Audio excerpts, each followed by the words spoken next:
मसीह की आसंतु चक्षु बंद करवा प्रार्थना करवा ईश्वर को सेवा कार्य अग्रसर होगा।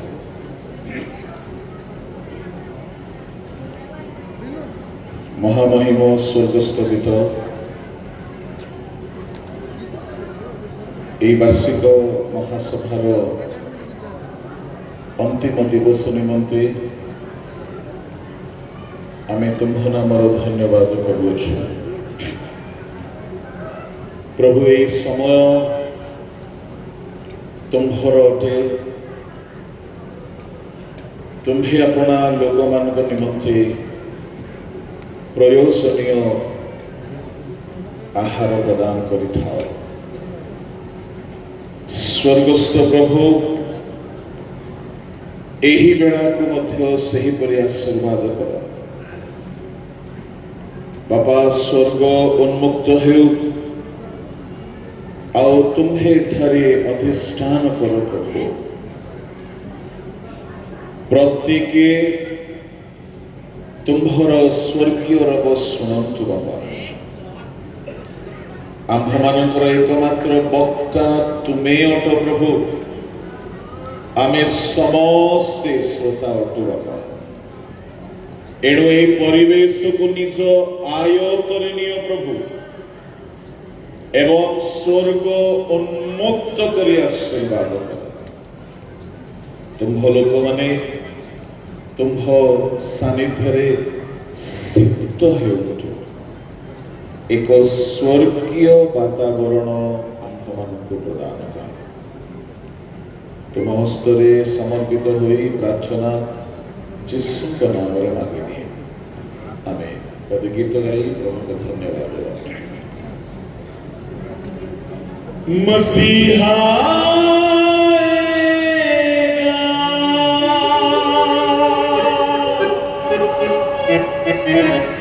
मसीहा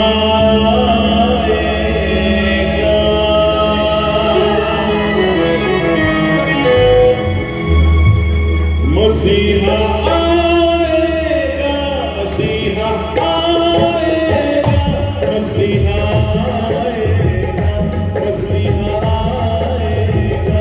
मसीहा आएगा मसीहा आएगा मसीहा आएगा मसीहा आएगा मसीहा आएगा उस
Messiah.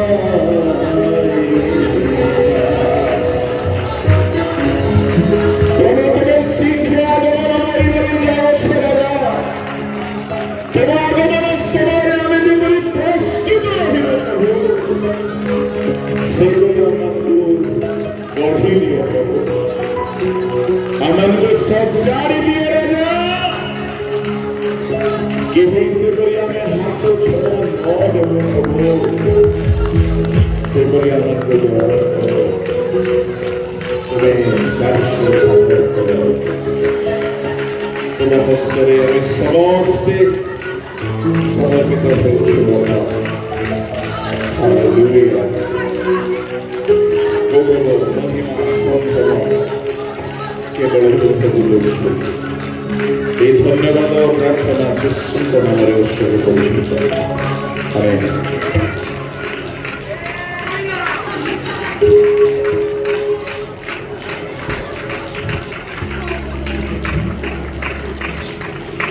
আমাদের নিম্নলিখিত প্রসঙ্গ পরিবার ଲୋକମାନେ ପୁରୁଷାନୁକ୍ରମେ ତୁମ୍ଭ କ୍ରିୟାଶୁକଳର ପ୍ରଶଂସା କରିବେ ଓ ତୁମ୍ଭ ବିକ୍ରମର କର୍ମ ପ୍ରଚାର କରିବେ। ଆମ୍ଭମାନଙ୍କର ପ୍ରସଙ୍ଗ ହେଉଅଛି ଗୀତ 145 ଅବଶ୍ୟ ସେଠାରେ ଗୂଢ଼ ଶବ୍ଦରେ ଲେଖା ଅଛି କିନ୍ତୁ ତାହାର ଭାବାର୍ଥ ପ୍ରସଙ୍ଗରେ ରଖାଯାଇଛି। ଆମ୍ଭମାନଙ୍କ ଦୃଷ୍ଟିରେ ଆଶ୍ଚର୍ଯ୍ୟ ସଦା ପ୍ରଭୁଙ୍କର କାର୍ଯ୍ୟ। ପ୍ରିୟ ଈଶ୍ୱରଙ୍କ ଲୋକମାନେ ଆମେମାନେ ଗତକାଲି ଈଶ୍ୱରଙ୍କ କର୍ମର 4ଟି ବିଷୟକୁ ଅଧ୍ୟୟନ କରିଅଛୁ। ତା ସହିତ ଆଜି ଆମେ ଆଉ 6ଟି ବିଷୟକୁ ଯୋଗ କରିବା। परमेश्वरଙ୍କ କାର୍ଯ୍ୟ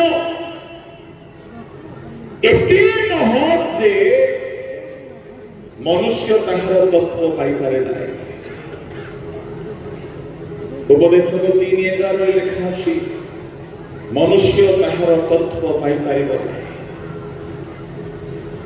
ଯେହେତୁ ଆଦି ପୁସ୍ତକରୁ ପ୍ରକାଶିତ ଯାଏ ସମୁଦାୟ ବାଇବଲରେ 3 ଜଣଙ୍କର କର୍ମର କଥା ଲେଖା ଅଛି। ପରମେଶ୍ୱରଙ୍କର, ଦ୍ୱିତୀୟରେ ମନୁଷ୍ୟର, ତୃତୀୟରେ ଶୈତାନ। ଆଉ ଆମେ ଯାହାକୁ ସୁଯୋଗ ଦେବା ସେ ଆମ ଜୀବନରେ କର୍ମ କରିବେ।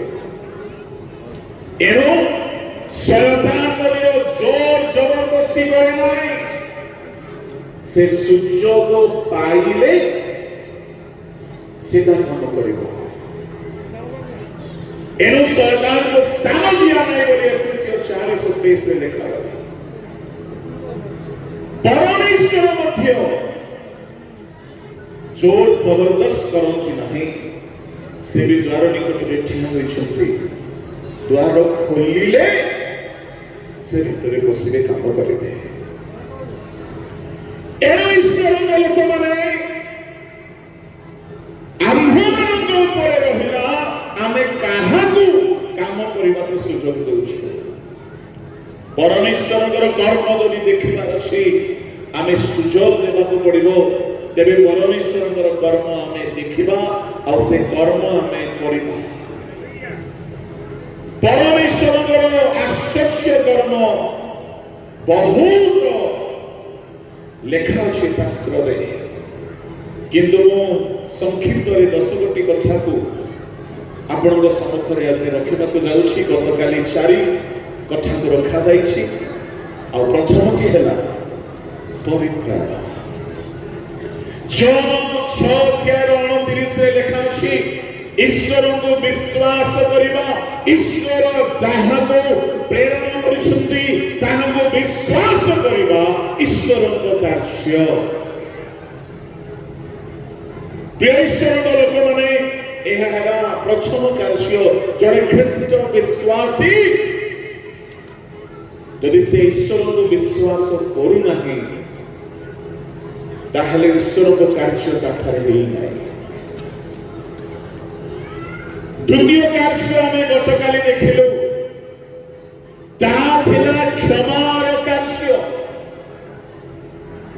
जहन 5 अध्याय 38 वर्षार भी जड़े रोगी को जीशु क्षमा देते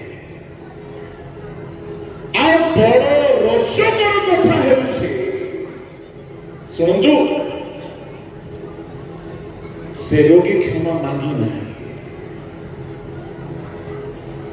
आमे जानो क्षमा मांगिले क्षमा दिया जाए किंतु आम परमेश्वर को काम एमती आश्चर्य से न मांगिले मध्य दया से जाची की क्षमा दे से 38 वर्षर रोगी से क्षमा मांगी नहीं किंतु यह सुस्पष्ट से पाप हेतु रोगी आ जीशु ता निकट को जाइए जाची की ताकू क्षमा देले खटिया घेनी चाल कहले एमती भी कहि नथि कोन कोन पाप करिछु कहो बिल्कुल नहीं। आमे जाची के क्षमा देउछु तो जदि कहा सहित मोह फुला फुली हे गला आमे अपेक्षा रे थाउछु से आगे आसी क्षमा मांगिले सिना मो क्षमा देबी सी आगे मते फोन कले सिना मो कथा हेबी सी आगे तुंडाइले सिना मो तुंडाइबी आमे केबे ईश्वर को कर्म करिबा अबगय पुत्र फेरी आसिला बाप स्वीकार न करू बापा ताको आलिंगन कला आमे केरे शत्रु को आलिंगन करूछु से पाप स्वीकार न करू आम ईश्वर को कर्म किए से अबगय पुत्र बापा निदर्शन अटंती आम प्रभु को लोक माने ईश्वर क्षमा कर्म अति आश्चर्य क्षमा जड़े व्यक्ति क्षमा मांगिबा जाए से अपेक्षा करती नहीं। हाँ यह सच आमे पाप क्षमा मांगिबा दरकार किंतु केतिक सागारे से आश्चर्य भाव क्षमा देइछन्ति व्यभिचार कर्म रे धरा जाइथिबा स्त्री भी क्षमा मांगी नहीं जिस तरह क्षमा दी गई सियासी भी सरेंडर है जाइए ताकू फारूसी माने ओथरो फटाड़ी मारिबा पाई ठिया हिथिले कि विचित्र प्रभुकर कर्म अंगुली रे लेखु लेखु लोक मानकर हृदय को दहलाई पकेले जड़े हेले साहस भला नहीं पथर फटाड़िबा पाई मुख न खोलिकी लोक मानकर हृदय रे आघात कले हम प्रभु ए होछि ईश्वर कर्म जड़े हेले साहस भला नहीं पथर फटाड़िबा पाई जड़े हेले निज धार्मिक बोली देखि पारला ए होछि ईश्वर कर्म आम अनेक समय निज बात लुचेकी धार्मिक देखा खूब अभिनय करुछु जीशु सेठारे लंबा प्रचार करिनांती आमे केते लंबा प्रचार कले कोन हबो यदि प्रभु काम करूना प्रिय ईश्वर लोक माने जीशु गोटिए शब्द कहिले तुम मान मंदिर किए जे पाप करि नाही मारो क्षमा दियो बोली जीशु कहूना कि विचित्र कथा दिस हेला हेला जहा भी हेला हेला मु कहूची मु मीडिएटर होची मु मध्यस्थ होची क्षमा दे दियो नाही तांको कर्म आश्चर्य मारो प्रभु को लोक माने मारी बाई सागर करी कि से उल्टा मारी को छंदी हृदय रे जोरे ने ठिया हे पाले नै जीशु करो सामने प्रभु काम एमती से क्या हाथ गोड़ धरती ना से माटी रे लेखु लेखु हृदय को विदीर्ण कर पकाए जय हमें ठिया है नाई जीसु से स्त्री को भी कोई नाती कौन करी छु मते पाप स्वीकार कर हम लोग माने संगे कोई छते कौन करी छु जीसु ताकू भी कोई नाती जाति की क्षमा देवे जदि से जगह रे कहीं जदि कोई कहीं जदि से स्त्री को पत्थर मारिबा योग्य थिले हम प्रभु योग्य थिले से पत्थर न मारिकी से स्त्री को मुखर मध्य पाप स्वीकार अपेक्षा न करिकी से दया रे जाति की क्षमा देवे ମୁଁ କହିବା ପାଇଁ ଚାହେଁ ଆପଣ ଯାହା ସହିତ ଶତ୍ରୁତା ରଖିଛନ୍ତି ଏମିତି କେତେ ଲୋକ ଅଛନ୍ତି ଯାଚିକି କ୍ଷମା ଦେଉଛନ୍ତି ସେ ମୋତେ ଆସି ଆଗରେ ଗୋଡ଼ରେ ପଡୁଛେ ତାପରେ ଦେଖିବା ପ୍ରଭୁଙ୍କ ଲୋକମାନେ ଏହା ଈଶ୍ୱରଙ୍କର କର୍ମ ନାହିଁ 50 ବର୍ଷର ଜୋବେଲ 101 ବର୍ଷର ମଣ୍ଡଳୀ ଆମର आमे जाची के क्षमा देबार जदि शिखिछु ईश्वर को कर्म आमे भी करिछु केते जण आमे जाची के क्षमा दउछु प्रभु नामर धन्यवाद हे यीशु निसे गले से पक्षाघात रोगी पाखरु आज आपण भी जानतु जण को क्षमा देबा पई जहा से आपण शत्रुता अछि निसी जाइबी तार हालचाल को सहिले आओ कहल कोइले उठो हटिया घिन के चालो से चलियो लागला तार पाप क्षमा हो गला ताको वार्निंग भी देले आओ पाप करो नाही तापर 5:17 रे जेते बेले विरोध हला ताड़ना हला यीशु कहले मो पिता भी एमिति काम करूछंती मो भी एमिति काम करूछे एहा ईश्वरकर द्वितीय कर्म आमे गत काटी देखिथलु तृतीय कर्म आम परमेश्वर क्षमा देवा सहित सुरक्षार कर्म भी करती गणना 23 अध्याय 23 पदरे परमेश्वरकर कर्म एही प्रकार बोली लिखा अछि जे कौनसी मंत्र कौनसी गणगथा इस्राएल विरुद्ध रे सार्थक हेबो नाही परमेश्वर सुरक्षा दियंती खाली टिके पढि दियंती नितांत जाकब पाई कौनसी गणगथा नाही किबा इस्राएल पाई कौनसी मंत्र नाही एही खाली जाकब विषय रे व इस्राएल विषय रे कुहाजिबो परमेश्वर की कर्म करियछंती परमेश्वर कर्म करिछंती मिस्र उद्धार कर्म मेष साबकर रक्त रे सेवाने मुक्त हेते मृत्यु रक्षा पाइले सुनंदु संहार दूत जेबे प्रति घर प्रथम जातर संहार कला बेले मेष साबकर रक्त जहार द्वार बाजुबंद कपाळी रे लागिछला से माने ही रक्षा पाइछंती जो माने मृत्यु रक्षा पाइछंती से मान को कि आज्ञा मंत्र द्वारा मृत्यु आसीबो एहा होछि बहुतर कर्म मो कहिबा पई चाहे क्रिश्चियन हेले यथेष्ट नाही सभारे आसीकी बसिले भी यथेष्ट नाही आपण ईश्वरंकर मेष साबकंकर रक्त द्वारा निज हृदय धौत करिसंती कि रक्तर मुद्रांकरे मुद्रांक होइसंती कि रक्त द्वारा किरा जाइसंती कि रक्त द्वारा नूतन जीवन पाइसंती कि यदि पाइसंती ईश्वर को कर्म आपण जीवन में होई अछि आपण को कौनसी गुणी गारडी तंत्र मंत्र अंधकार शक्ति आक्रमण करि परिबो नै एहा तृतीय कर्म चतुर्थ परमेश्वर महिमार कर्म करिबा पई काहा काहा को दुख कष्ट रोग रे पकई थांती बाहर करंतु 9 अध्याय 1 ରୁ 4 टिके पढि दियंती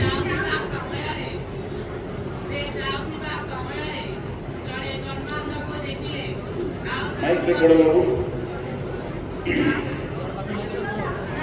से जाउथिबा समय रे जणे धर्मांतु देखिले आ गाना को शिष्य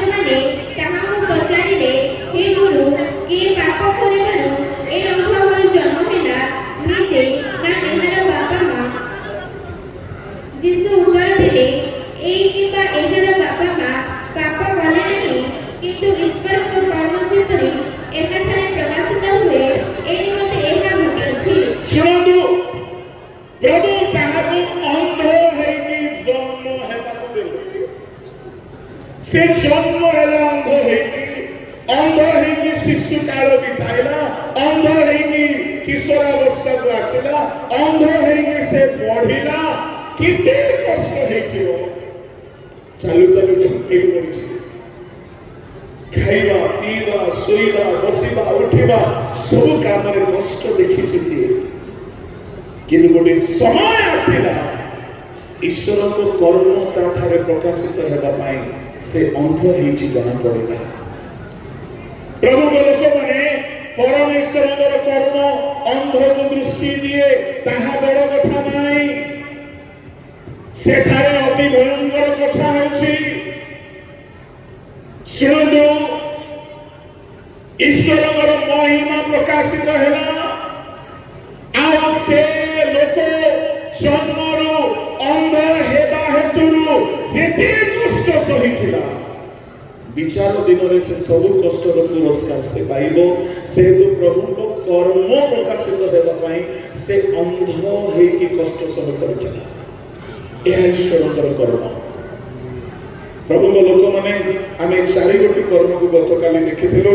ଆଜି ବାକି 6 ବିଷୟକୁ ଆମେ ସଂକ୍ଷିପ୍ତ ଭାବରେ ଦେଖିବା। ଚାଲନ୍ତୁ ଯିବା ପଞ୍ଚମ କର୍ମ। ଆମ ପରମେଶ୍ୱର ଅନ୍ତରରେ କାର୍ଯ୍ୟ କରନ୍ତି। ବାହାର କରନ୍ତୁ ଫିଲିପିୟ ମଣ୍ଡଳୀକୁ ପାଉଲଙ୍କର ପତ୍ର ତାର 2 ଅଧ୍ୟାୟର 13 ପଦ। କାରଣ ଇଚ୍ଛା କରିବାକୁ ଓ ସାଧନ କରିବାକୁ ଈଶ୍ୱର ଆପଣ ମଙ୍ଗଳମୟ ସଂକଳ୍ପର ସାଫଲ୍ୟ ନିମନ୍ତେ ତୁମ୍ଭମାନଙ୍କ ଅନ୍ତରରେ କାର୍ଯ୍ୟ କରନ୍ତି। ଆମ ପରମେଶ୍ୱର ଏହି ପ୍ରକାରର ଯେ ସେ ପୁଣି ଜଣେ ବିଶ୍ୱାସୀକୁ ଇଚ୍ଛା କରିବାକୁ ବି କାମ କରନ୍ତି, ଆଉ ସେ ଇଚ୍ଛା ସଫଳ କରିବା ପାଇଁ ବି ସେହି କାମ କରନ୍ତି। ଶୁଣନ୍ତୁ ଶୁଣନ୍ତୁ ଶୁଣନ୍ତୁ, କି ପ୍ରକାର ଇଚ୍ଛା 12 ପଦରେ ଲେଖା ଅଛି, ପଢନ୍ତୁ। ଅତଏବ ହେ ମୋହର ପ୍ରିୟମାନେ, ଯେପରି ତୁମେମାନେ ସର୍ବଦା ଆଜ୍ଞାବହ ହୋଇଅଛ, କେବଳ ମୋହର ସାକ୍ଷାତରେ କଲାପରି ନୁହେଁ, କିନ୍ତୁ ବର୍ତ୍ତମାନ ମୋହର ଅସାକ୍ଷାତରେ ଆହୁରି ଅଧିକ ରୂପେ ଭୟ ଓ କମ୍ପ ସହ ଆପଣା ଆପଣା ପରିତ୍ରାଣ ସାଧନ କର। ଲେଖା ଅଛି, ଫିଲିପିୟ ମଣ୍ଡଳୀର ଲୋକମାନେ ସେମାନେ ଈଶ୍ୱରଙ୍କର ଆଜ୍ଞାବହ ଥିବେ। ଆଉ ପ୍ରଭୁଙ୍କ ଲୋକମାନେ ପାଉଲ କହୁଛନ୍ତି, ତୁମେମାନେ ମୋ ସାକ୍ଷାତରେ ଆଜ୍ଞାବହ ଥିଲ, କିନ୍ତୁ ମୋ ଅସାକ୍ଷାତରେ ମଧ୍ୟ ଆଜ୍ଞାବହ ହୋଇକି ରୁହ। ଯେହେତୁ ଇଚ୍ଛା କରିବାକୁ ଆଉ ସାଧନ କରିବାକୁ ପରମେଶ୍ୱର ଅନ୍ତରରେ କାର୍ଯ୍ୟ କରନ୍ତି। କି ପ୍ରକାରର ଇଚ୍ଛା? ପ୍ରଭୁଙ୍କ ଲୋକମାନେ ବାକ୍ୟ ମାନିବାର ଇଚ୍ଛା, ଏ ଇଚ୍ଛା ପରମେଶ୍ୱର ଦିଅନ୍ତି। ଯଦି ଆପଣଙ୍କୁ ଆତ୍ମିକ ଇଚ୍ଛା ହେଉଛି, ମନେ ରଖନ୍ତୁ ସେ ଇଚ୍ଛା ପ୍ରଭୁ ଦେଉଛନ୍ତି। ଯଦି ଆପଣଙ୍କୁ ବାଇବଲ ପଢ଼ିବାର ଇଚ୍ଛା ହୁଏ, ଏ ଇଚ୍ଛା ପ୍ରଭୁ ଦିଅନ୍ତି। ଯଦି ଆପଣଙ୍କୁ ପ୍ରାର୍ଥନା କରିବା ପାଇଁ, ଆଣ୍ଠୁ ଭାଙ୍ଗିବା ପାଇଁ, ଉପବାସ କରିବା ପାଇଁ, ବାକ୍ୟ ମାନିବା ପାଇଁ, ସେବା କରିବା ପାଇଁ, ପ୍ରଭୁଙ୍କ ନିମନ୍ତେ ବଞ୍ଚିବା ପାଇଁ ଯଦି ଆପଣଙ୍କ ଇଚ୍ଛା ହେଉଛି, ଏ ଇଚ୍ଛା ଆକସ୍ମିକ ନୁହେଁ, ସେ ଅନ୍ତରରେ କାର୍ଯ୍ୟ କରନ୍ତି, ଆଉ ସେ ଇଚ୍ଛା ଦିଅନ୍ତି। ପ୍ରଭୁଙ୍କ ଲୋକମାନେ ମନୁଷ୍ୟର ମନ ଭିତରେ ଇଚ୍ଛା ଜନ୍ମାଇବାର କାମ। କେଉଁ ପ୍ରକାର ଇଚ୍ଛା? ଆତ୍ମିକ ଇଚ୍ଛା, ଆଜ୍ଞାବହ ହେବାର ଇଚ୍ଛା, ଆଧ୍ୟାତ୍ମିକ ସେବା କରିବାର ଇଚ୍ଛା ପରମେଶ୍ୱର ଦିଅନ୍ତି। ଖାଲି ଇଚ୍ଛା ଦିଅନ୍ତି ନାହିଁ। ଆମେ ପଢିଛୁ ଆତ୍ମା ଇଚ୍ଛୁକ, କିନ୍ତୁ ସେ ଆତ୍ମାରେ ଇଚ୍ଛା ବି ଦିଅନ୍ତି, ଆଉ ଲେଖା ଅଛି ସଫଳ କରିବା ପାଇଁ ଶକ୍ତି ବି ଦିଅନ୍ତି। ସେ ପଦକୁ ଆଉ ଥରେ ପଢନ୍ତୁ, ଫିଲିପିୟ 2:13।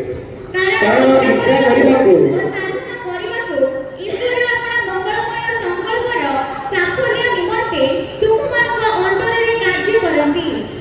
ଇଚ୍ଛା କରିବାକୁ କାମ କରନ୍ତି ଆଉ ସେ ଇଚ୍ଛା ସାଧିତ କରିବା ପାଇଁ ବି ସେ କାମ କରନ୍ତି।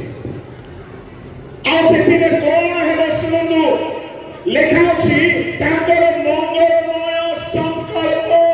ତାମାନେ ପ୍ରଭୁଙ୍କ ଲୋକମାନେ ଯଦି ପରମେଶ୍ୱର କାହା ଜୀବନକୁ ନେଇ କୌଣସି ସଂକଳ୍ପ ରଖିଛନ୍ତି, ସେ ସଂକଳ୍ପ ପୂରଣ କରିବା ପାଇଁ ସେ ଇଚ୍ଛା ବି ଦିଅନ୍ତି ଅନ୍ତରରେ, ଆଉ ସାଧନ କରିବା ପାଇଁ ବି ସେ କାର୍ଯ୍ୟ କରନ୍ତି। ଏଣୁ ଯଦି ଆମେ ପାଳକ ହେଇଛୁ, ପ୍ରଚାରକ ହେଇଛୁ, ଆମେ ପ୍ରାର୍ଥନା କରୁଛୁ, ଆଣ୍ଠୁ ଭାଙ୍ଗୁଛୁ, ପ୍ରଚାର କରୁଛୁ, ବାକ୍ୟ କହୁଛୁ, ଉପାସନା କରୁଛୁ, ଆତ୍ମା ଲାଭ କରୁଛୁ, ପ୍ରଭୁ ଶୁଣନ୍ତୁ ଶୁଣନ୍ତୁ ଶୁଣନ୍ତୁ ପ୍ରଭୁଙ୍କ ଲୋକମାନେ, ମୁଁ କହିବା ପାଇଁ ଚାହେଁ ପରମେଶ୍ୱର ତାଙ୍କର ମଙ୍ଗଳମୟ ସଂକଳ୍ପ ଆପଣଙ୍କ ଜୀବନରେ ସଫଳ କରିବା ପାଇଁ ସେ ଅନ୍ତରରେ ଇଚ୍ଛା ଦେଇକି କାର୍ଯ୍ୟ କରୁଛନ୍ତି। ଏହା ଆମର ଆତ୍ମବଡ଼ିମାର ବିଷୟ ନାହିଁ। ମୁଁ ପ୍ରଚାର କରିପାରୁଛି, ମୁଁ ଆତ୍ମା ଲାଭ କରିପାରୁଛି, ମୁଁ ଜଣେ ଡାଇରେକ୍ଟର ହେଇପାରିଛି, ମୁଁ ଜଣେ ବିଶପ ହେଇପାରିଛି, ଆଦୌ ନୁହେଁ। ତାଙ୍କର ମଙ୍ଗଳମୟ ସଂକଳ୍ପକୁ ପୂରା କରିବା ପାଇଁ ସେ ଆମ ଅନ୍ତରରେ କାମ କରିକି ପୁଣି ଆମ ଅନ୍ତରରେ ତାହାକୁ ସାଧନ କରିବା ପାଇଁ କାର୍ଯ୍ୟ କରନ୍ତି। କି ଆଶ୍ଚର୍ଯ୍ୟ ପ୍ରଭୁଙ୍କର କର୍ମ! ଆମକୁ ପୁଣି ସେ ଇଚ୍ଛା ବି ଦେବେ, ଆଉ ଇଚ୍ଛାକୁ ସାଧନ କରିବା ପାଇଁ ସାହାଯ୍ୟ ବି କରିବେ, ଆମକୁ ବ୍ୟବହାର ବି କରିବେ, ଆଉ ବିଚାର ଦିନରେ ପୁରସ୍କାର ବି ସେ ଦେବେ। ଏ ହେଉଛି ଈଶ୍ୱରଙ୍କର କର୍ମ। ଫିଲିପିଓ 1:6 ପଢନ୍ତୁ। କାରଣ ଯେ ତୁମମାନଙ୍କ ଅନ୍ତରରେ ଉତ୍ତମ କାର୍ଯ୍ୟ ଆରମ୍ଭ କରିଅଛନ୍ତି, ସେ ଖ୍ରୀଷ୍ଟ ଯୀଶୁଙ୍କ ଦିନ ପର୍ଯ୍ୟନ୍ତ ତାହା ସାଧନ କରି ସିଦ୍ଧ କରିବେ। ଯେହେତୁ ସେ ଆରମ୍ଭ କରିଛନ୍ତି, ଏଣୁ ସେ ହିଁ ତାହାକୁ ସାଧନ କରିକି ସିଦ୍ଧ କରନ୍ତି। ପ୍ରଭୁଙ୍କ ଲୋକମାନେ, ଏଥିରେ ଆପଣ ହାଲକା ହୁଅନ୍ତୁ ନାହିଁ। ସେ ତ ମୋତେ ଇଚ୍ଛା ଦେଲେ ସିନା ମୁଁ ପ୍ରାର୍ଥନା କରିବି, ସେ ଇଚ୍ଛା ଦିଅନ୍ତି। ଆମେ ବେଳେ ବେଳେ ତାଙ୍କ ଇଚ୍ଛାକୁ ଅବହେଳା କରୁ। ସେ ଆମ ମନରେ ପ୍ରେରଣା ଦିଅନ୍ତି, ପ୍ରବୃତ୍ତି ଦିଅନ୍ତି, ଇଚ୍ଛା ଜନ୍ମାନ୍ତି। ଯଦି ଆମେ ତାଙ୍କ ପ୍ରତି ଆଉଯିବା ନାହିଁ, ତାଙ୍କର ସାହାଯ୍ୟ ଲୋଡ଼ିବା ନାହିଁ, ପ୍ରଭୁଙ୍କ ଲୋକମାନେ ସେ ଇଚ୍ଛା ଦେଲେ ହେଁ ଯଦି ଆମେ ପଛଘୁଞ୍ଚା ହୋଇଯିବା, ତାଙ୍କ କାର୍ଯ୍ୟରେ ବାଧା ଜନ୍ମାଏ। ଏଣୁ ସାବଧାନ ହେଉ। ପରମେଶ୍ୱର ଯଦି ଇଚ୍ଛା କରୁଛନ୍ତି, ଅନ୍ତରରେ କାର୍ଯ୍ୟ କରୁଛନ୍ତି, ଆମେ ସମର୍ପିତ ହୋଇ ତାଙ୍କର ବାକ୍ୟ ହେଉ। ସେ ଅନ୍ତରରେ କାର୍ଯ୍ୟ କରନ୍ତି ଆଜ୍ଞାବହ ଦେବା ପାଇଁ। ତେଣୁ ପ୍ରଶ୍ନ ଉଠୁଛି, ଯଦି ଆମେ ଆଜ୍ଞାବହ ହୋଇନାହୁଁ, ଶୁଣନ୍ତୁ, ତାହେଲେ ପରମେଶ୍ୱର ଆମ ଅନ୍ତରରେ କାର୍ଯ୍ୟ କରୁନାହାନ୍ତି।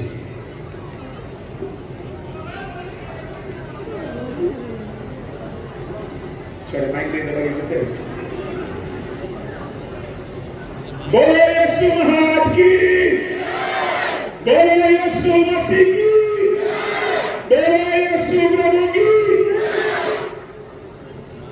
अंतରରେ ପରମେଶ୍ୱର କାମ କଲେ ଯାଇକି ଜଣେ ଆଜ୍ଞାବହ ହେବ। ଏଇଟାକୁ ଟିକେ ଓଲଟା କରିଦିଅନ୍ତୁ। ଯଦି ଆମେ ଅନାଜ୍ଞାବହ ହେଉଛୁ, ତାହେଲେ ଅନ୍ତରରେ କିଏ କାର୍ଯ୍ୟ କରୁଛନ୍ତି? ଶୈତାନ। ଶୈତାନ।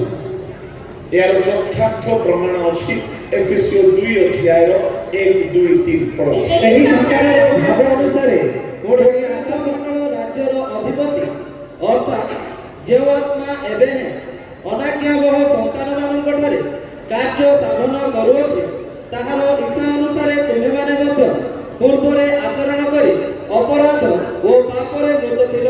ଶୁଣନ୍ତୁ ଈଶ୍ୱରଙ୍କ ଲୋକମାନେ, ଯଦି ଆମେ ଆଜ୍ଞାବହ ହେଇପାରିଛୁ, ତାହେଲେ ଈଶ୍ୱରଙ୍କ ଆତ୍ମା ଅନ୍ତରରେ କାର୍ଯ୍ୟ କରୁଛନ୍ତି, ପରମେଶ୍ୱର କାର୍ଯ୍ୟ କରୁଛନ୍ତି।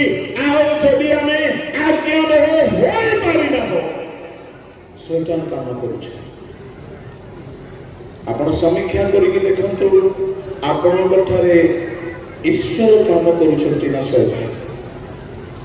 बाइबल धरिकी आसवा यथेष्ट नाई, बाइबल धरिकी ठिया हेबा यथेष्ट नाई, प्रभु को सेवक बोली बोलाइबा यथेष्ट नाई। ये सब हेई पारिबो जदि आमे गोटिए गोटिए गोटिए बाक्यर आज्ञा बहौछु ताहले परमेश्वर अंतरे काम करूछन्ते। मो प्रश्न पचे रखिबी आमर केते युवा माने कहिबे मो यौवनर अभिलाष पलायन करुछे, आमर केते लोक कहिबे मो चक्षुर अभिलाष पलायन करुछे। आमे केते जन कहि पारिबा मो ईश्वरक वाक्य पालन करुछे। प्रभु लोक माने जदि आमे करुणा हो सुनतु आमे 101 वर्षर ख्रिस्टियान हो कि आमे गोल्डन जुबली ख्रिस्टियान हो शैतान काम करुछे। आमर सब आरंभ उठा एणु ईश्वर को कर्म आम भितरे हेबा पाई सुजोग दियंतु। ताको जदि आमे सुजोग देबा से आम अंतरे कार्य करे। से द्वार पाखरे आघात करुछन्ति फिटाइले सिना से भितरे पसिबे। एहार पंचम कर्म षष्ठ कर्म हेउछि से आनंद जन्माइबार कर्म करथि। पढ़ନ୍ତୁ गीत संहिता 92 गीतर 4 पद। जेहेतु हे सदाप्रभु आनंदित करियाछ, जेहेतु हे सदाप्रभु तुम्ही निज कर्मरे मते आनंदित करियाछ, मु तुमर हस्तकृत कर्मरे जय ध्वनि करिबी। परमेश्वर आनंदर कर्म करନ୍ତି। प्रभु लोक माने परमेश्वर बाइबल रे आमे देखो जेतेबेले से जनको प्रसन्न होंती ता जीवन रे से आनंदर कर्म करନ୍ତି। समस्त भाई से आनंदर कर्म करि नहंती। आनंदर कर्म आम परमेश्वरर कर्म आनंदर कर्म केतेबेले हेबो जनक जीवन में प्रभु दुखर कर्म करिथिले तार गर्भ रुद्ध करि दैथिले कांदुछि से लेखा अछि सदा प्रभु गर्भ रुद्ध करिथिले से खाइबा को चाह नाही से केवल रोदन करुछि से संतुष्ट हो नाही किंतु सेतेबेले से सदा प्रभु गृह को गला केतेबेले से रोदन कला सेतेबेले परमेश्वर तार दुख को परिणत कले। मु कहिबा पई चाहे परमेश्वरकर आनंदर कर्म देखिबा पई चाहछंती। हन्ना जेमिति रोदन करी प्रार्थना कला सेमति प्रार्थना करछ।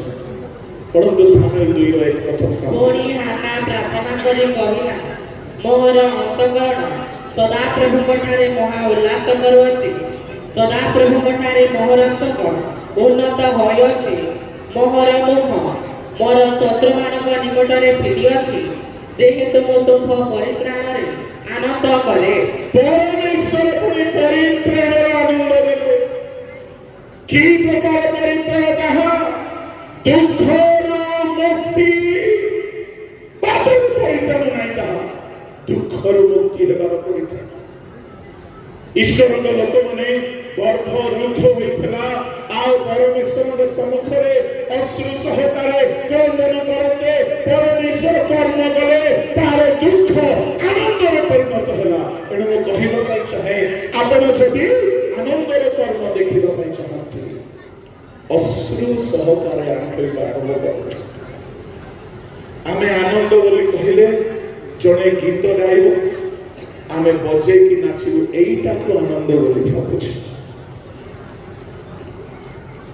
नाचिबा मना नाही किंतु केमिति नाचिबा ईश्वर लोक माने मु देखुछि हम पिले मानु सभा सरला परे नाचिबा पई भारी खुशी नाचंतु मना नाही काई दाऊद नाचुथिले बोली हम ताको पाळिया दउछु जे भाग्य भूली न गला परी नाचंतु जो गांधीर्य वाक्य ହେଇଥିବ ଯାହା ହୃଦୟ ଭିତରେ ଆଘାତ କରିଥିବ ସେ ସବୁ ବାକ୍ୟ ନ ଉଡ଼ିଲା ପରି ନାଚ ହେବାର ଅଛି। ପୁରା ଫିଲ୍ମ ଷ୍ଟେପ୍ ମାରୁଛନ୍ତି ଭେଣ୍ଡିଆମାନେ ବିସର୍ଜନ ବେଳକୁ ଯେମିତି ନାଚନ୍ତି ପୁରା ପିଇ ନାଚିବା ପରି ନାଚୁଛନ୍ତି। ମୁଁ କହିବା ପାଇଁ ଚାହେଁ ନାଚନ୍ତୁ। କେମିତି ନାଚିବେ କହିବି? ଜଣଙ୍କର ନମସ୍କାର ଶୁଣିକି ଜଣେ ଶିଶୁ ପେଟରେ ନାଚି ପକାଏ। ସେଇଠି ଗଜପତିର ବ୍ୟାଣ୍ଡ ପାର୍ଟିର ବାଜା ବାଜୁ ନାହିଁ, କିଛି ସମ୍ବଲପୁରର ବ୍ୟାଣ୍ଡ ପାର୍ଟି ମଧ୍ୟ ଆସିଲା। ଜଣଙ୍କର ନମସ୍କାରରେ ଏତିକି ଶକ୍ତି ଥିଲା ଯେ ଗର୍ଭର ଶିଶୁ ନାଚି ଉଠିଲା। ସେଠି ଗୀତ ରୁହେ ନାହିଁ, ସେଠି କିଏ ବାକ୍ୟରେ ନଚାଇ ନାହାନ୍ତି, ସେଠି କିଏ ହେଲେ ବାକ୍ୟ ବଜାଇ ନାହାନ୍ତି। ପବିତ୍ର ଆତ୍ମାଙ୍କର ନାଚ ହେଉ। ଆମର ସଭାମାନଙ୍କୁ ଗୋଟେ ବେଳା ଖାଲି ସୋଲ ଗୋଡ଼ା ଗୋଡ଼ିକି ପଳଉଛି, ବାକ୍ୟ ବି ହେଉନି। ଆତ୍ମାରେ ନାଚିବା ପାଇଁ ଗୋଟେ ବେଳା ବାହାର କରନ୍ତୁ। କେବେ ହେବ ସେ କର୍ମ? ପ୍ରଭୁଙ୍କ ଲୋକମାନେ କେବେ ହେବ? ଗଜପତିର ଇତିହାସ ଯଦି ଲେଖାଯିବ ପ୍ରତି ଜାଗାରେ ଆତ୍ମାଙ୍କର କାମ ହେଇଛି।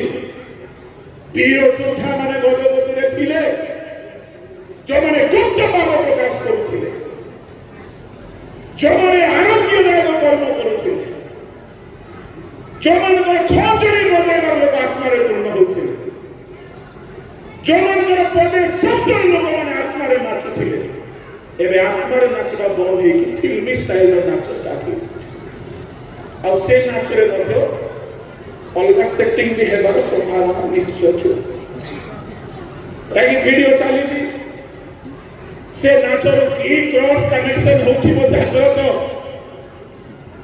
ପରମେଶ୍ୱରଙ୍କ ସେବାରେ ଶୟତାନର କର୍ମ ନ ହେଉ, ଆତ୍ମାରେ ନାଚନ୍ତୁ। ମା ଗର୍ଭରେ ଛୁଆ ନାଚିଲା ପରି, ପବିତ୍ର ଆତ୍ମାରେ ପୂର୍ଣ୍ଣ ହେଇଗଲା ପରି ନାଚ ହେଉ। ମୁଁ ଆପଣଙ୍କୁ କହିବା ପାଇଁ ଚାହେଁ, ଯଦି ଆମେ ନାଚିବୁ ତ ଲୁକ 1:41 କରି ଟିକେ ଖାଲି ପଡ଼ି ଦିଅନ୍ତୁ। ଆଉ ଏଲିସାବେଥ ମରିୟମଙ୍କ ନମସ୍କାର ଶୁଣିବା ମାତ୍ରେ ଶିଶୁଟି ତାଙ୍କ ଗର୍ଭରେ ନାଚି ଉଠିଲା। ପୁଣି ଏଲିସାବେଥ ପବିତ୍ର ଆତ୍ମାରେ ପୂର୍ଣ୍ଣ ହୋଇ ଅତି ଉଚ୍ଚ ସ୍ୱରରେ କହିଲେ, ନାରୀମାନଙ୍କ ମଧ୍ୟରେ ତୁମ୍ଭେ ଧନ୍ୟ, ପୁଣି ଧନ୍ୟ ତୁମ୍ଭ ଗର୍ଭର ଫଳ। ପ୍ରଭୁଙ୍କ ନାମରେ ଧନ୍ୟବାଦ ହେଉ। ଯଦି ଆନନ୍ଦ କରିବାର ଅଛି, ଆତ୍ମାରେ ଆନନ୍ଦ। ଈଶ୍ୱରଙ୍କ ରାଜ୍ୟ ଭୋଜନ ପାନ ନୁହେଁ। ରୋମିଓ 14:17 ପଢ଼ନ୍ତୁ। କାରଣ ଈଶ୍ୱରଙ୍କ ରାଜ୍ୟ ଭୋଜନ ପାନ ନୁହେଁ, କିନ୍ତୁ ଧାର୍ମିକତା, ଶାନ୍ତି ଓ ପବିତ୍ର ଆତ୍ମାଙ୍କ ଠାରେ ଆନନ୍ଦ। ଆଜି ସେ ଆନନ୍ଦ ଆମେ କେତେ ପାଉଛୁ? ଦିନ ଥିଲା ମୁଁ ଶୁଣିଛି ପ୍ରାର୍ଥନା ମିଟିଂ ମାନଙ୍କୁ ଗଲେ ଲୋକ ଆତ୍ମାରେ ଆନନ୍ଦ ପାଇକି ଆସୁଥିଲେ। ସଭା ମାନଙ୍କୁ ଗଲେ ପବିତ୍ର ଆତ୍ମାରେ ପୂର୍ଣ୍ଣ ହେଇକି ଆସୁଥିଲେ। ଆଜି କାହିଁ ସେ ଆନନ୍ଦ? ଆଜି ଷ୍ଟାଇଲ ମାରିବାକୁ ମୁଁ ଦେଖିଲି ସଭାରେ ଗୋଟେ ସେଲ୍ଫି ପଏଣ୍ଟ ବି ଅଛି, ଯାହା କୋଟାକୁ ଗୋଟେ ନୂଆଟା ଷ୍ଟାର୍ଟ ହେଇଛି। ବଢିଆ ଆନନ୍ଦ ତ। ଆଉ ମୁଁ ଦେଖୁଛି ଆମ ଝିଅ ପିଲାମାନେ ସେ ଟିକିଲି ନା ପିନ୍ଧି କୋଟା ଗୋଟେ ସେଟାও ଲଗେଇ ଆସୁଛନ୍ତି। ସେଟା ଆମ ସଂସ୍କୃତିରେ ନଥିଲା। ଯାହା ଯଦି କ'ଣ ଆସିଛି 100 ବର୍ଷରେ ଆମେ ଭଲ ଭଲଟା ଶିଖିଛି। କଂଗ୍ରାଚୁଲେସନ୍। ପ୍ରଭୁ ପିଟିବେ କ'ଣ ଭାବୁଛନ୍ତି? ପରମେଶ୍ୱର ଉତ୍ତମ କର୍ମ ଆରମ୍ଭ କରିଛନ୍ତି, କିନ୍ତୁ ସେ ଶେଷ ଯାଏ ଠିକ ନ ରହିଲେ ତାହା ସିଦ୍ଧ କରନ୍ତି ନାହିଁ, ବିନାଶର କର୍ମ ବି କରନ୍ତି। ଆମର ଆରମ୍ଭ ଭଲ ଅଛି, ଆମର ଇତିହାସର ଶେଷ କ'ଣ ହେବ ଜାଗ୍ରତ। ଫିଲିପି 1:6 ଲେଖାଗଲା ସତ, ସେ ଉତ୍ତମ କର୍ମ ଆରମ୍ଭ କରିଛନ୍ତି, ଶେଷ ଦିନ ପର୍ଯ୍ୟନ୍ତ ତାହା ସିଦ୍ଧ କରିବେ ବୋଲି ପାଉଲ କହୁଛନ୍ତି। ମୋର ବିଶ୍ୱାସ, ମୁଁ ଟିକେ ଅବଜେକ୍ସନ ପକେଇବି। ପାଉଲ ବିଶ୍ୱାସ କଲେ କାହିଁକି ଫିଲିପିର ଲୋକମାନେ ସେମିତି ଥିଲେ। ବାଇବଲରେ ଏମିତି ପ୍ରମାଣ ଅଛି, କାର୍ଯ୍ୟ ଭଲରେ ଆରମ୍ଭ ହେଇଛି, ଭଲରେ ଶେଷ ହେଇନାହିଁ। କାହିଁକି? ଅଚାନକ ସେମାନେ ସତ୍ୟର ବାଧ୍ୟ ହେଲେ। ଇସ୍କାରିୟତ ଯିହୁଦା ପରି, ବିରିୟମର ପଥରେ ଗଲା ପରି ଲୋକମାନେ ଯଦି ଅଧା ରାସ୍ତାରେ ବିପଥରେ ଚାଲିଯିବେ, ପରମେଶ୍ୱର ଉତ୍ତମ କର୍ମ ଆରମ୍ଭ କଲେ ତାହା ଶେଷ ହେବ ନାହିଁ। ଏଣୁକରି ସାବଧାନ। ପରମେଶ୍ୱର ଆନନ୍ଦ ଜନ୍ମାଇବା ପରି ସମର୍ପିତ ହୁଅନ୍ତୁ। ସେ ଆମକୁ ଆତ୍ମାରେ ନଚାନ୍ତୁ, ସେ ଆମକୁ ଆତ୍ମାରେ ନଚାନ୍ତୁ, ସେ ଆମକୁ ଆତ୍ମାରେ ଠିଆ କରନ୍ତୁ, ସେ ଆନନ୍ଦର କର୍ମ କରନ୍ତୁ। ମୁଁ ଛୋଟ ଛୋଟ ଫେଲୋସିପରେ ଦେଖିଛି, ଅଳ୍ପ ଲୋକ ଥିବେ ଗୀତ ଗାଇ, ପ୍ରାର୍ଥନା କରି, ଆରାଧନା କରି, ପରଭାଷା କରି, ପରଭାଷାରେ ଗୀତ ଗାଇ, ଆତ୍ମାରେ ଆଣ୍ଠୁରେ ନାଚୁଛନ୍ତି। ଆଜି କାହିଁ ସେ ନାଚ? ଆଜି କାହିଁ ସେ ନାଚ? ଆଜି ଏମିତି ଥିଓଲୋଜି ଆସିଛି, ପରଭାଷା ପବିତ୍ର ଆତ୍ମା ଏବେ ନାହିଁ ବୋଲୁଛନ୍ତି। ଏହାର ମୀମାଂସା ହେବା ଦରକାର। ଅଛି ନା ନାହିଁ ଗୋଟେ ଧରିବା। ଆମ ଅଞ୍ଚଳ ଦୁଇ ପ୍ରକାର ଲୋକ ଅଛନ୍ତି। ଦଳେ କହୁଛନ୍ତି ପରଭାଷା ନାହିଁ, ପବିତ୍ର ଆତ୍ମା ନାହିଁ, ସେଟା ଆଦ୍ୟ ଶତାବ୍ଦୀରେ ଥିଲା। କିନ୍ତୁ ଆମ ଅଞ୍ଚଳରେ ପୁରୁଖା ଲୋକମାନେ ବି ଅଛନ୍ତି, ଆତ୍ମାରେ ବର୍ଷ ବର୍ଷ ଚାଲିଛନ୍ତି। ତାର ମୀମାଂସା ହେଉ। ଯଦି ହେବ ନାହିଁ ଏବେ ପରେ ଅଡୁଆରେ ପଡ଼ିବେ ଆପଣମାନେ। ଆମ ନିଜର ଗୋଟେ ଡକ୍ଟର ରହିବା ଦରକାର। ମୁଁ କହିବା ପାଇଁ ଚାହେଁ, ପ୍ରିୟ ଈଶ୍ୱରଙ୍କ ଲୋକମାନେ, ଆମ ପରମେଶ୍ୱର ଅନ୍ତରରେ କାମ କରନ୍ତି, ଆତ୍ମାରେ ନଥାନ୍ତି। ସାଂସାରିକ ନାଚକୁ ସେ ମଣ୍ଡଳୀ ଭିତରେ ଦେଖିବାକୁ ଚାହୁଁନାହାନ୍ତି। ସେ ଆନନ୍ଦ ଦିଅନ୍ତି, ପରିତ୍ରାଣର ଆନନ୍ଦ, ପବିତ୍ର ଆତ୍ମାଙ୍କର ଆନନ୍ଦ ତାଙ୍କର କର୍ମ ଅଟେ। ଜଣା ପଡ଼ିବ ନାହିଁ କାହିଁକି ମୁଁ ଆଜି ଏତେ ଆନନ୍ଦ ଅନୁଭବ କରୁଛି। ଖାଲି ଆନନ୍ଦ ଉଛୁଳି ପଡୁଥିବ, ମୋ ପାନ ପାତ୍ର ଉଛୁଳି ପଡୁଛି। ଜାଣି ହେବ ନାହିଁ କାହିଁକି ସେ ଆନନ୍ଦ ପ୍ରଭୁ ଦେଇଛନ୍ତି। ଖାଇବାକୁ ଥାଉ କି ନ ଥାଉ, ପିନ୍ଧିବାକୁ ଥାଉ କି ନ ଥାଉ, ଆନନ୍ଦ ଉଛୁଳି ପଡୁଥିବ। ତାକୁ ଶବ୍ଦରେ ବର୍ଣ୍ଣନା କରି ହେବ ନାହିଁ କାହିଁକି ସେ ଆନନ୍ଦ ଆସେ। ମୁଁ କହିବା ପାଇଁ ଚାହେଁ, ଯଦି ସେ ଆନନ୍ଦ ଆପଣ ପାଇନାହାନ୍ତି, ଖାଲି ସେଲ୍ଫି ଉଠେଇକି ସଙ୍ଗୀତ ସୁରରେ ନାଚି ଦେଉଛନ୍ତି, ଆପଣ ଈଶ୍ୱରଙ୍କର କର୍ମକୁ ସମ୍ପୂର୍ଣ୍ଣ ଭାବରେ ଆସ୍ୱାଦନ କରିପାରନ୍ତି। ପ୍ରଭୁଙ୍କ ନାମ ଧନ୍ୟ। କେତୋଟି କର୍ମ ହେଲା? 6ଟି। 7ତମ କର୍ମ ହେଲା, ପ୍ରଭୁଙ୍କ ଲୋକମାନେ ସେବା କରିବା ନିମନ୍ତେ ସେବକ ମାନଙ୍କୁ ସେ ଗଢ଼ନ୍ତି। ସେବକ ମାନଙ୍କର ସେବା କାର୍ଯ୍ୟରେ ସେ କର୍ମ କରନ୍ତି। ପଢନ୍ତୁ କଲସ୍ୟ 1:29। ଏହି ଉଦ୍ଦେଶ୍ୟରେ ମଧ୍ୟ ତାହାଙ୍କର ଯେଉଁ କାର୍ଯ୍ୟ ସାଧକ ଶକ୍ତି ମୋ ଠାରେ ସବୁବେଳେ କାର୍ଯ୍ୟ ସାଧନ କରୁଅଛି, ତଦନୁସାରେ ମୋ ପ୍ରାଣପଣରେ ପରିଶ୍ରମ କରୁଅଛି। ପାଉଲି କହିଲେ, ମୋ ନିଜେ କରୁନାହିଁ, କାର୍ଯ୍ୟ ସାଧକ ଶକ୍ତି ମଧ୍ୟରେ କାର୍ଯ୍ୟ କରୁଥିବାରୁ ମୁଁ ପ୍ରାଣପଣରେ ପରିଶ୍ରମ କରୁଛି। କାର୍ଯ୍ୟ ସାଧକ ଶକ୍ତି।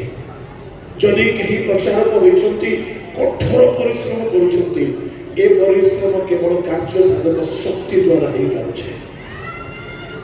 ପ୍ରଭୁଙ୍କ ନାମ ଧନ୍ୟବାଦ ହେଉ। ମୁଁ ମଧ୍ୟ ଏହା ବହୁତ ଅନୁଭବ କରିଛି। ଦିନ ରାତି ଯାତ୍ରା କରିକି କେବେ ଦେହ ପ୍ରାୟ ଖରାପ ହେବାକୁ ପ୍ରଭୁ ଦେଇନାହାନ୍ତି। ଏହା ତାଙ୍କ କାର୍ଯ୍ୟ ସାଧକ ଶକ୍ତି। ସବୁ ସପ୍ତାହରେ ଭିନ୍ନ ଭିନ୍ନ ଜାଗାର ପାଣି ପବନ। ଦିନେ ମତେ ଜଣେ ଭଦ୍ର ବ୍ୟକ୍ତି କହିଲେ, ଆମେ ଆସିଥିଲୁ ମୋହନା, ଗୋଟେ ସେମିନାର ଚାଲିଥିଲା। ଜଣେ ଭଦ୍ର ଲୋକ, ଶୁଭାକାଂକ୍ଷୀ ଲୋକ କହିଲେ, କାଳଗ ବାବୁ, ମୋ ନା ଗଜପତି ଆସିଲେ ମ୍ୟାଲେରିଆ ଟ୍ୟାବଲେଟ୍ ଖାଇଦିଏ। ଆଗରେ ଗୋଟେ ଖାଇଦିଏ, 10 ଦିନ ପରେ ଆଉ ଗୋଟେ ଖାଇଦିଏ। ଆପଣଙ୍କୁ ଖାଇଦିଅନ୍ତୁ। ମୁଁ କହିଲି କାହିଁକି? ନାଇଁ ମୋ ଗଜପତିରେ ମ୍ୟାଲେରିଆ ହେଇଛି।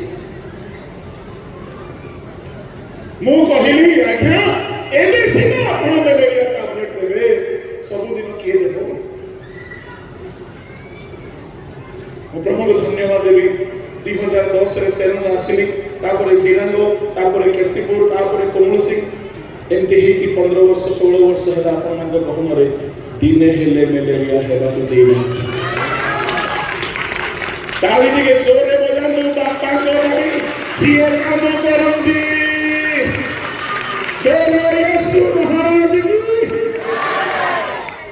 ମାଇକ୍ ବି ଠିକ ନଥିବାକୁ ଗଳା ବି ବସିବ।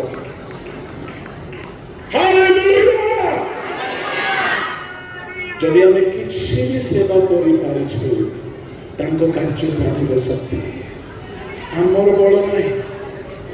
ଜଣେ ଭାଇ ମାନେ କହୁଥିଲେ ହସ୍ପିଟାଲର ସବୁ ବେଡରେ ମରଣା ରେକର୍ଡ ଅଛି, ମ୍ୟାଲେରିଆ, ଟାଇଫଏଡ ସବୁ ରୋଗ ପାଇଁ। କିନ୍ତୁ ଯେବେ ପ୍ରଭୁଙ୍କ ସେବକ ମାନେ ଆସିଲେ, ସେବା ଷ୍ଟାର୍ଟ ହେଲା, ଆଉ ମ୍ୟାଲେରିଆ ନାହିଁ କି ଟାଇଫଏଡ ନାହିଁ। ତାଙ୍କ କାର୍ଯ୍ୟ ସାଧକ ଶକ୍ତି ଆଜ୍ଞା ଆମର ବଳ ନାହିଁ, ଶକ୍ତି ନାହିଁ, ଆମେ ଦୁର୍ବଳ। ଯଦି ଆମେ କିଛି ବି ସେବା କରିପାରୁଛୁ, ହାଲେଲୁୟା। ମୋ ପରିଛାଙ୍କୁ ପଚାରିଲେ ଆମେ ପାଣି ଧରି ଚାଲୁଛନ୍ତି, କିନ୍ତୁ ଠିଆ ହେଲେ ଜଣା ପଡିବ ନାହିଁ ବାବୁ, ଠିଆ ହେଲେ ବଳ ଆସିଯାଉଛି। ଏଇଟା ହଉଛି କାର୍ଯ୍ୟ ସାଧକ ଶକ୍ତି। ହାଲେଲୁୟା, ପ୍ରେଜ ଦ ଲର୍ଡ। ଆମ स्त्री दिने पहचाने परमेश्वर आपको डायनासोर का लीवर दिया है। मैं बोला ऐसा क्यों बोलती हो? अरे कुछ भी खाते हो तो हजम हो जाता है। मु कहिबा ପାଇଁ ଚାहे ମୋ ଭାଇ ନାହିଁ, ଆମ ପ୍ରଭୁ ଆମକୁ ଶକ୍ତି ଦିଅନ୍ତି ଆଜ୍ଞା। ବୋଲେ ଆମେ ବଞ୍ଚି ପାରିବୁ ନାହିଁ, ସେବା କରିପାରିବୁ ନାହିଁ ଯଦି ଆମେ କିଛି ବି ସେବା କରୁଛୁ ତାଙ୍କ କାର୍ଯ୍ୟ ସାଧକ ଶକ୍ତି ଅଟେ। ଆମର ବଳ ନାହିଁ, ଆମେ ଦୁର୍ବଳ, ଆମେ ରୁଗ୍ଣ, ଆମେ ଅକର୍ମଣ୍ୟ। ଆଜ୍ଞାଙ୍କର ପ୍ରଥମ ଦିନ ବାକ୍ୟ ମୁଁ ଶୁଣୁଥିଲି, ମୋର ପରି ଦରମରା ଲୋକ ଆପଣମାନେ ଠିଆ କରୁଛନ୍ତି ବୋଲି। ଆମେ ଶରୀର ଭାବରେ ଦରମରା ହେଇପାରୁ, କିନ୍ତୁ ଆତ୍ମାରେ ବଳବାନ। ତେଣୁ ତାଙ୍କ କାର୍ଯ୍ୟ ସାଧକ ଶକ୍ତି ଆମକୁ ଦୁର୍ବଳ ହେବାକୁ ଦେବ। ଏଣୁ ଯଦି ଆଜି ସମ୍ମିଳନୀରେ ଏତେ ମହାନ ମହାନ ଲୋକମାନେ ସେବା କରିଛନ୍ତି, ମୁଁ କୁଇ କ୍ଷେତ୍ରକୁ ଗଲେ କହୁଛନ୍ତି ଅମୁକ ଆଜ୍ଞା ଆସିକି ଆମକୁ ପରିବର୍ତ୍ତନ କଲେ, ସିଆଡ଼େ ଗୁଡ଼ାହାରୀ ଅଞ୍ଚଳ ଗଲେ କହୁଛନ୍ତି, ସିଆଡ଼େ ମୋହନା ଅଞ୍ଚଳ ଗଲେ କହୁଛନ୍ତି, ଆଉ ସବୁ ଅଞ୍ଚଳକୁ ଏଇ ମାଟିରୁ ଏଇ ଜିଲ୍ଲାରୁ ପ୍ରଭୁ ଲୋକମାନଙ୍କୁ ପଠାଇ ବିଂଶର ବାଘ ଭାଲୁ ଭିତରେ, ଶୟତାନ ଭିତରେ, କୁଣି ମନ୍ତ୍ର ତନ୍ତ୍ର ଭିତରେ ପ୍ରଭୁ ଜୀବନ ଦେଇ ସୁରକ୍ଷା ଦେଇ ମଣ୍ଡଳୀ ସ୍ଥାପନ କରାଇଛନ୍ତି। ଏହା ତାହାଙ୍କର କାର୍ଯ୍ୟ ସାଧକ ଶକ୍ତି। ଆମେ ଖୁସି ହେଉଛୁ ଯେ ଏବେ ସେ ଶକ୍ତି ଅଛି ତ ଆମ ପାଖରେ, ନା ଖାଲି ଏବେ ହାଲେଲୁୟା, ଏବେ ବି ସେ ଶକ୍ତି କାମ କରିବା ଦରକାର। ଯାହା ମୋ ପ୍ରଭୁଙ୍କୁ ବହୁତ ଧନ୍ୟବାଦ ଦିଏ ଗो और सेंड ପାଇଁ, गो और सेंड में प्रभु को बहुत धन्यवाद दिए। ଯାହା ଆଉ ଥରେ ସମ୍ମିଳନୀରେ ଆତ୍ମା ଲାଭର ନିଆଁ ଆଉ ଥରେ ପ୍ରଜ୍ୱଳିତ ହେଲା। ମୁଁ କହିବା ପାଇଁ ଚାହେଁ ଆପଣମାନେ ଫୁଲ୍ ଫେଜ୍ ସପୋର୍ଟ କରନ୍ତୁ। आत्मा लाभ हेउ केतेବେଳେ ଯୀଶୁ ଆସିଯିବେ ଆମେ ଜାଣୁନା। ଆଗାମୀ ବର୍ଷ ବଡ଼ ସଭା ହେବ ବୋଲି ଗ୍ୟାରେଣ୍ଟି ବି କିଛି ନାହିଁ। ଯଦି ଯୀଶୁ ଆସିଯିବେ ତା ଆଗରୁ ପ୍ରଭୁଙ୍କ ରାଜ୍ୟ ପାଇଁ ପରିଶ୍ରମ କରୁ। ଯଦି କିଛି କରିପାରୁଛନ୍ତି ତାହା ଈଶ୍ୱରଙ୍କର କାର୍ଯ୍ୟ ଅଟେ। ଏହା ହେଲା ସପ୍ତମ କାର୍ଯ୍ୟ। ଅଷ୍ଟମ କାର୍ଯ୍ୟ ପ୍ରିୟ ଈଶ୍ୱରଙ୍କ ଲୋକମାନେ, ପାଠ ନ ପଢିକି ଅଯୋଗ୍ୟ ହେଇକି ଯୋଗ୍ୟ ପାଣ୍ଡିତ୍ୟ ହାସଲ କରିବା ଈଶ୍ୱରଙ୍କ କର୍ମ ଅଟେ। ପଢନ୍ତୁ ଯୋହନ ସୁସମାଚାର 7 ଅଧ୍ୟାୟ 15 ପଦ 21 ପଦ। ଏଥିରେ ଯିହୁଦୀମାନେ ଚମତ୍କୃତ ହୋଇ କହିଲେ, ଏ ପାଠ ନ ପଢି କିପରି ପଣ୍ଡିତ ହେଲା? ଯୀଶୁ ସେମାନଙ୍କୁ ଉତ୍ତର ଦେଲେ, ମୁଁ ଗୋଟିଏ କର୍ମ କଲି, ଆଉ ତୁମେମାନେ ସମସ୍ତେ ଚମତ୍କୃତ ହୋଇଅଛ। ଯୀଶୁ ଖ୍ରୀଷ୍ଟ ପାଠ ନ ପଢିକି ଏତେ ବିରାଟ ବଡ଼ ବଡ଼ ପଣ୍ଡିତ ମାନଙ୍କର ପାଣ୍ଡିତ୍ୟ ପଣିଆକୁ ନିରୁଦ୍ଧର କରି ଦେଉଥିଲେ। ଆଉ ଯୀଶୁ କହୁଛନ୍ତି ତୁମେ ଗୋଟିଏ ଆଶ୍ଚର୍ଯ୍ୟ କର୍ମ ଦେଖି ନିରୁଦ୍ଧର ହେଇଗଲ। ଶୁଣନ୍ତୁ, ଏହା ଆମ ପ୍ରଭୁଙ୍କର ଆଶ୍ଚର୍ଯ୍ୟ କର୍ମ। ଆପଣ ପାଠ ଯଦି କୌଣସି କାରଣରୁ ପଢି ପାରିଲେ ନାହିଁ, ଯଦି ପ୍ରଭୁଙ୍କର ଦୟା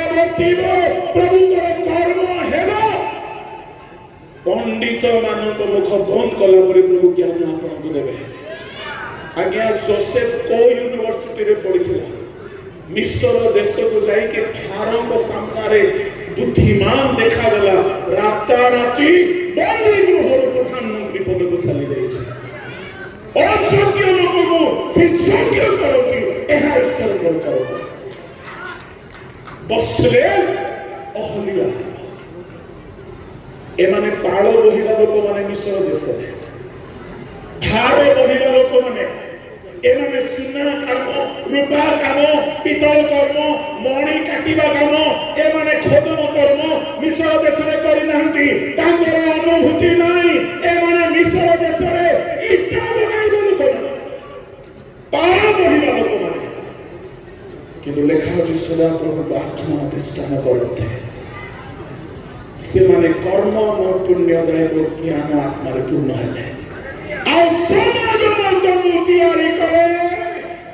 ମୁଁ କହିବା ପାଇଁ ଚାହେଁ, ଅଯୋଗ୍ୟ ବ୍ୟକ୍ତିକୁ ପ୍ରଭୁ ଏମିତି କରିଦିଅନ୍ତି ଯେ ଆଶ୍ଚର୍ଯ୍ୟ ଆଶ୍ଚର୍ଯ୍ୟ ସେବା ନିମନ୍ତେ ସେମାନେ ଯୋଗ୍ୟ ହେଇଯାନ୍ତି।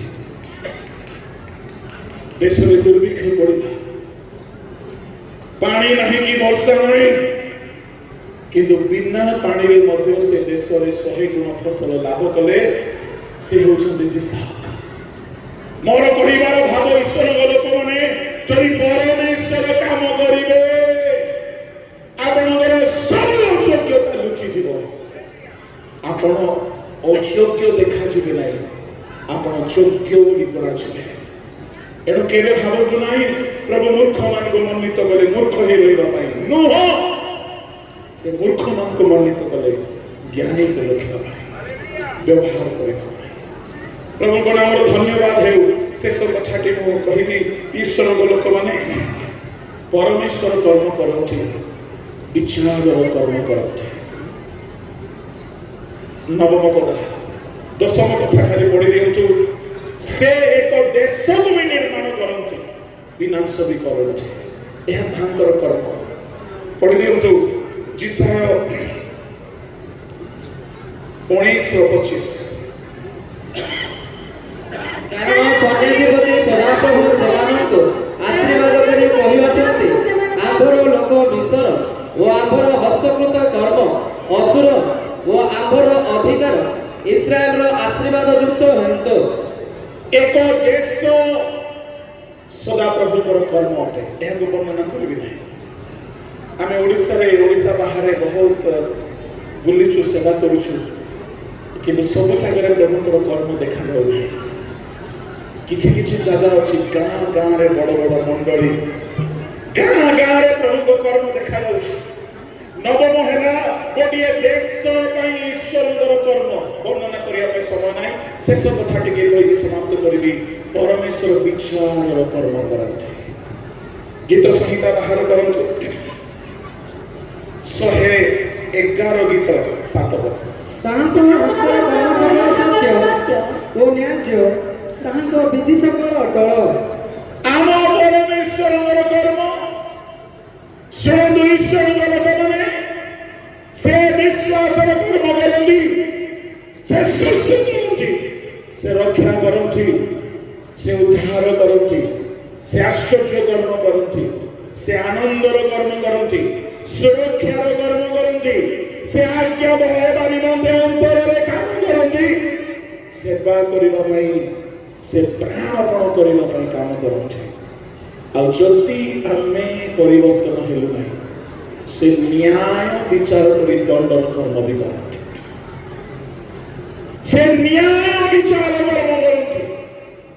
ପ୍ରଭୁଙ୍କ ଲୋକମାନେ ବିଚାର ଦିନରେ ପ୍ରତ୍ୟେକର କର୍ମକୁ ସେ ଅଗ୍ନିରେ ପରୀକ୍ଷା କରିବେ। ଆଉ ପ୍ରତ୍ୟେକର କର୍ମକୁ ଅଗ୍ନିରେ ପରୀକ୍ଷା କରାଗଲା ବେଳେ ଗୋଟିଏ ପଦ ପଢ଼ନ୍ତୁ, ଶେଷ କରିବା। 1 Corinthi 3:12-13। କିନ୍ତୁ ଯଦି ପୃଥିବୀର ଉପରେ ସୁନା, ରୂପା, ବହୁମୂଲ୍ୟ ପଥର, କାଠ, ଘାସ ବା ଛଣ ଦେଇ ନିର୍ମାଣ କରେ, ତାହେଲେ ପ୍ରତ୍ୟେକ ଜଣର କର୍ମ କି ପ୍ରକାର ତାହା ପ୍ରକାଶ ପାଇବ। କାରଣ ସେହି ଦିନ ତାହା ପ୍ରକାଶ କରିବ, ଯେଣୁ ସେହି ଦିନ ଅଗ୍ନି ସହିତ ପ୍ରକାଶିତ ହେବ। ଆଉ ପ୍ରତ୍ୟେକ ଲୋକର କର୍ମ କି ପ୍ରକାର ସେହି ଅଗ୍ନି ପରୀକ୍ଷା କରିବ।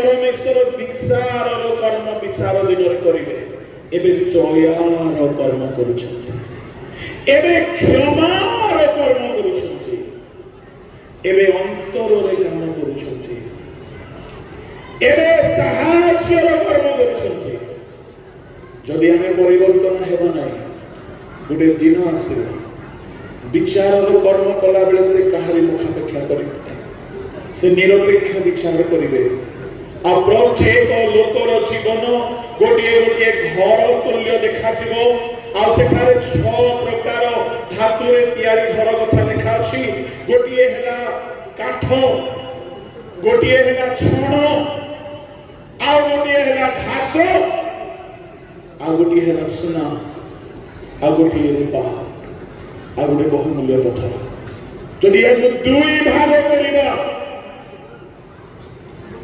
कहा सम्मुखरे अग्निर परीक्षा आसिला बेले से माने तिष्ठी पारिबे छण काठ घास अग्नि को सही पारिबो नाही आपण जदि काठ परि जीवन बितेइछन्ति छण परि जीवन बितेइछन्ति कोन आज्ञा काठ मृत होते मृत ख्रिस्तीय जीवन पापर पूर्ण जीवन मृत विचार दिन में परमेश्वर कहारी की दया करेंगे नहीं आज से दयार कर्म करुछंती समय मो पाखरे नहीं मु एठारे समाप्त करबा पई बाध्य होउछि ईश्वर लोक माने आज तांकर कुशल कर्म रे विश्वास करू ताको आत्मा को कर्म को स्वागत करू ताको अनुग्रह कर्म उपरे आउसे करू आपण आपन को परिवर्तन करू अब्राहम सहित चाली चाली गला बेले 18-17 पदरे प्रभु कहले अब्राहम आमे जहा करिबा पई उद्यत जहा करिबा पई उद्यत कोन करिबा पई उद्यत थिले सदोम गमोरा को विनाश ताने प्रभु विनाश करिबार कर्म भी करंती सदोम गमोरा रे जते बेले अग्नि गोष्ठी होला आजी जाय से अंचल रे कोनी घास पडु नाही मृत सागर उत्पन्न हो गला शुणु हम प्रभु मंगल कर्म भी करते जदि आम अनुताप कर फेरी आसवा जदि नाही सत्य विरोध से विनाश कर्म भी करते आसतु चक्षु बंद कर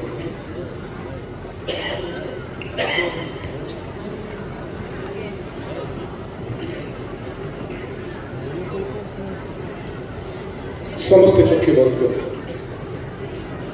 A sharp minor, A sharp minor.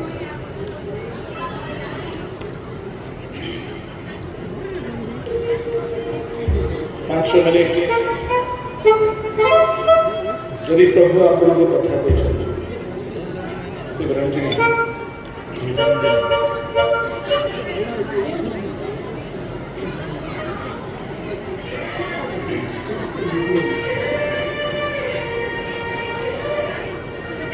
जीसु को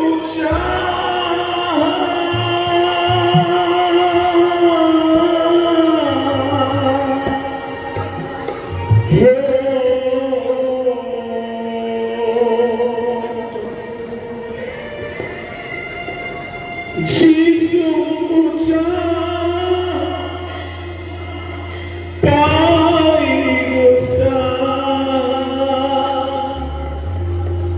बेदना बुझिबो तोहरो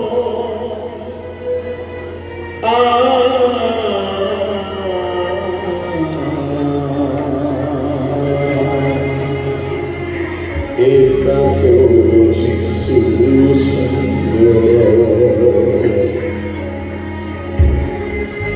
एका तोरो जीसु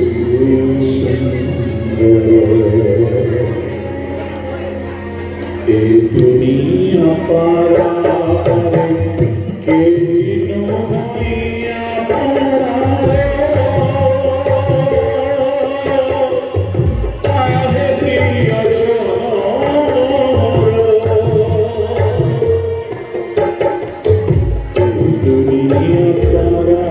आहे प्रिय दुनिया पारा के नोया पारा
ବାବା ତୁମେ ଆମ ଅନ୍ତରରେ କାର୍ଯ୍ୟ ସାଧନ କରିଛ ପ୍ରଭୁ ବିଶ୍ୱାସର କାର୍ଯ୍ୟ ପରିତ୍ରାଣର କାର୍ଯ୍ୟ ହାଲେଲୁୟା ତୁମର ସୁରକ୍ଷାର କାର୍ଯ୍ୟ ସାଧନ କରିଛ ପ୍ରଭୁ ଅନନ୍ତ ଜୀବନ କାର୍ଯ୍ୟ ସାଧନ କରିଛ ପ୍ରଭୁ ଯଦି ଆମେ ପରିବର୍ତ୍ତନ ହେବୁ ନାହିଁ ରାଜା ବିଚାର ଦିନରେ ବିନାଶର କର୍ମ ବି ହେଇପାରେ ଏଣୁ ଆପଣଙ୍କୁ ସଜାଡ଼ିବା ପାଇଁ ସାହାଯ୍ୟ କର ପ୍ରଭୁ ତୁମ ଆତ୍ମାଙ୍କର କର୍ମ ହେଉ ତୁମ ସତ୍ୟ କର୍ମ ହେଉ ପରିବର୍ତ୍ତନର କର୍ମ ହେଉ ପ୍ରଭୁ ହାଲେଲୁୟା ତୁମେ ଆମମାନଙ୍କର ସହକର୍ମୀ ହେଇ କର୍ମ କରୁଛ ପ୍ରଭୁ ଆମେ ତୁମକୁ ଧନ୍ୟବାଦ ଦେଉଛୁ ବିଚାର ଦିନରେ ଆମର ସକଳ କର୍ମର ଫଳ ହିଁ ଆମେ ପାଇବୁ ଏଣୁ ତୁମ କର୍ମ ଯଦି ଆମଠାରେ ଦେଖାଯିବ ନାହିଁ ଯଦି ଅନ୍ଧକାରର କର୍ମ ଦେଖାଯିବ ଶରୀରର କର୍ମ ଦେଖାଯିବ ପ୍ରଭୁ ଆମେ ବିନଷ୍ଟ ହେଇଯିବୁ ରାଜା ଆମକୁ ସଜାଡ଼ ପ୍ରଭୁ ଦୟାକର କ୍ଷମା କର এই প্রার্থনা শুনল বলে ধন্যবাদ দিয়েছি সুতরাং